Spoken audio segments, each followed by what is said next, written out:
The National Guard will now support police here in D.C. during pro-Trump demonstrations planned in the city. This ahead of Congress's vote tomorrow to certify the election results. And I'll tell you, Poppy, being here in Washington, there's genuine fear here about this getting out of hand. Does it feel different, Jim, than around the election?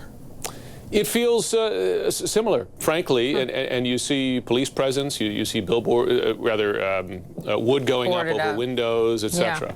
Yeah, well, let's hope that, you know, there isn't violence, because it didn't come after the election. Washington's mayor requested the help, citing violence and criminal activity, some, not a lot, during some of the earlier protests. Alex Marquardt joins us in Washington this morning.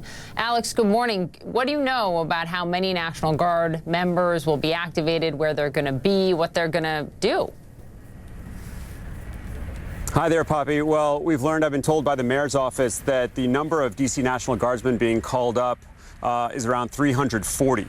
At any given time, it's going to be about 100 troops out in the streets. As you mentioned, they are here. They will be out to be reinforcing the Metropolitan Police Department, but it certainly speaks to the scale and the scope of the protests that they are expecting.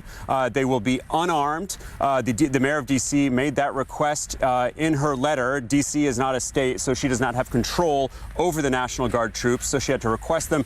Here's a little bit more of what the mayor said about what she would like for these National Guard troops to do. Well, they're supposed to be unarmed. I've never requested armed guard in my time as mayor, but we think it's helpful to have our D.C. Guardsmen who are our guard that I have requested from the Secretary of the Army to assist MPD with traffic management. So they're going to be assisting in traffic management as well as in the subway. In her request, she said that it was because of violence and criminality that erupted back in November and December in similar pro-Trump protests. As Jim was mentioning, there is real fear and apprehension in the city. Streets have been shut down. There's a large police presence.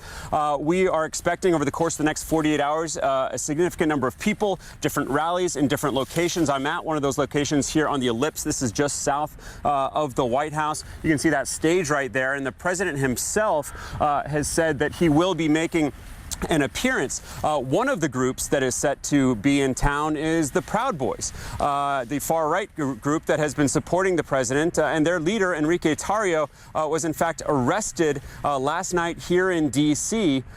For destruction of property. Back in December, he and others tore down a Black Lives Matter banner at a black church. He admitted to that.